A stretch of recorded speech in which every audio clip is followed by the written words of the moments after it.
We often look back at the Victorian era and the Industrial Revolution as a time of glory. We see the steam trains, the massive bridges, and the top hats. We call it the Age of Progress. But if you peel back the layer of soot and coal dust, you find a different story. A story not of invention, but of survival. Imagine waking up, not to the sound of an alarm, but to the freezing cold of a single room shared by 10 other people. It is 4 a.m. You are 7 years old, and your workday is about to begin. This is not fiction. This was the reality for millions of the working poor in the 19th century. While the rich sipped tea in parlors, the people who made their cups, their clothes, and their coal were living a life indistinguishable from hell. Let's start underground, deep beneath the earth in the coal mines of England. If you were a child here, you weren't playing. You were a hurrier. Historical records from the 1842 Royal Commission give us the testimony of a girl named Ellison Jack. She was 11.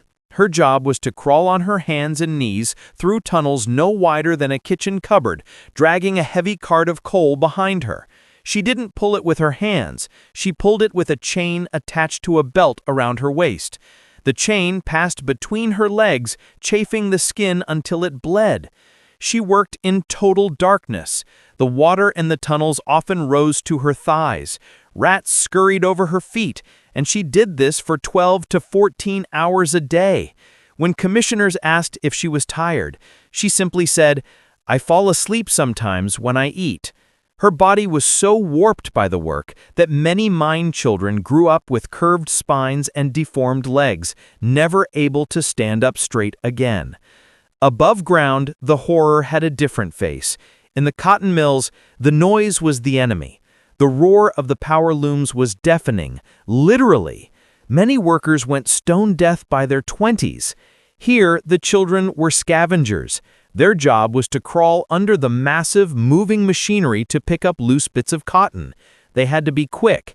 If the machine snagged their shirt or their hair, it wouldn't stop. Thousands of children were crushed or maimed. A moment of distraction meant the loss of an arm or a life. And at the end of the day, where did they go? They didn't go home to a warm bed. They returned to the slums. Writer Henry Mayhew documented these conditions. He described neighborhoods in London where the streets were unpaved, ankle-deep in mud and rotting garbage. There was no indoor plumbing. Instead, an entire street might share a single cesspit. When it overflowed, human waste spilled into the streets and into the basements where families lived. Disease was not a risk. It was a certainty. Cholera epidemics swept through these neighborhoods like wildfire. You could be healthy at breakfast and dead by dinner, your body turning blue from dehydration. They called it King Cholera. And it thrived because the water these families drank often came from the same river where they dumped their waste. But perhaps the most terrifying stories come from the specific trades, the jobs that slowly ate you alive. Consider the match girls. These were young women, often teenagers, who worked in factories making phosphorus matches. They spent all day inhaling toxic white phosphorus fumes. At first, they would get a toothache. Then their gums would swell. Eventually, the jawbone itself would begin to rot. It was called phossy jaw. The bone would die and smell so putrid that no one could stand to be near them. In the dark, their jawbones would actually glow a greenish white from the phosphorus. The only cure was to surgically remove the entire jaw, leaving the girl disfigured for life. This wasn't an accident. It was the cost of doing business. Then there were the chimney sweeps. We have a romanticized view of them, dancing on rooftops like in Mary Poppins. The reality was brutal. Master sweeps would buy young boys, some as young as 4, from poverty-stricken parents. These climbing boys were forced up narrow, hot, soot-choked chimneys using their elbows and knees. Their skin would be rubbed raw. To toughen them up, masters would sometimes wash their wounds in salt water. Many got stuck. If a boy panicked and couldn't move, the master might light a fire below to encourage him to climb higher. Many suffocated.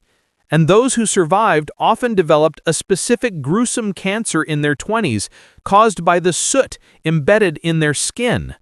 Life for the poor was a trap.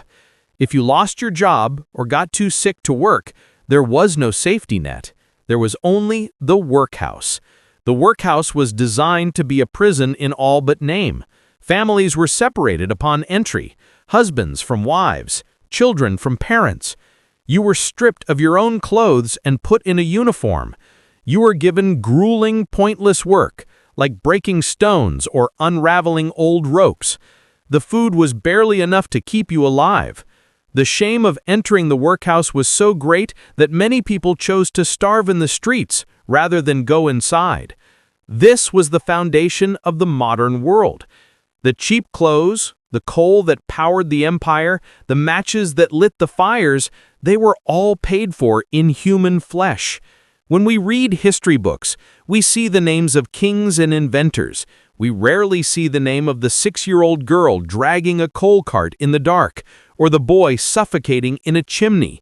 But they were the ones who carried the weight of the era on their broken backs. Their suffering was not accidental, it was systemic. They were treated not as humans, but as fuel. So, the next time you see a picture of a grand Victorian city or a steam engine puffing smoke, look closer. Look for the shadows, because in those shadows lived millions of people who fought and suffered and died just to make it through the day. Their silence is deafening, and their story deserves to be told.